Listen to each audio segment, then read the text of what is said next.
तुम्ही 2014च्या अगोदरचा महाराष्ट्र पाहिला असेल. आपण त्यावेळेच्या काळामध्ये ओला दुष्काळ आणि सुका दुष्काळ यावरती आपल्या चर्चा होत होत्या.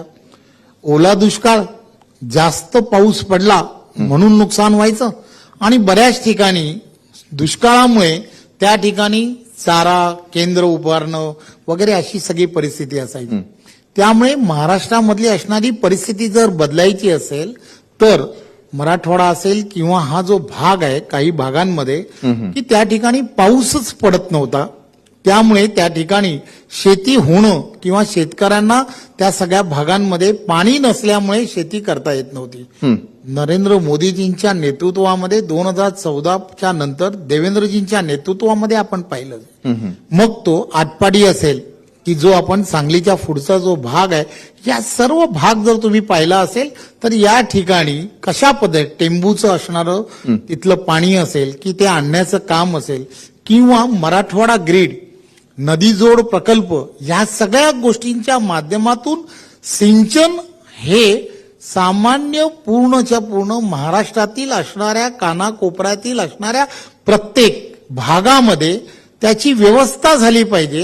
या दृष्टिकोनातून सर्वात मोठं जर पाऊल उचललं गेलं असेल तर ते या महायुतीच्या सरकारच्या माध्यमातून उचललं गेलं.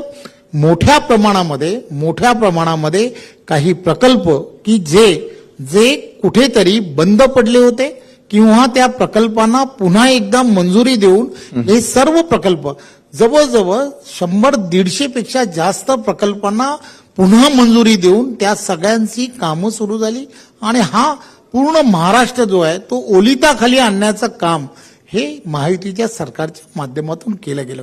आणि त्याचबरोबर शेती आणि शेतीवरती त्याचबरोबर पूरक असे व्यवसाय हे कसे करता येऊ शकतात याचा कुठेतरी विचार आणि शेती आणि शेतीतील असणारी जे नाशवंत असे काही जे आपण धान्य म्हटलं जातं किंवा या सगळ्या गोष्टीला स्टोअर करण्याच्या दृष्टिकोनातून आपण मोठमोठ्या पद्धतीने गोडाऊन्सच्या निर्मिती आणि त्या दृष्टिकोनातून केंद्र आणि राज्य याच्यामधल्या असणाऱ्या पॉलिसीजमध्ये बदल करण्याचं काम हे मोठ्या प्रमाणात झालं हे आपण पाहतोय.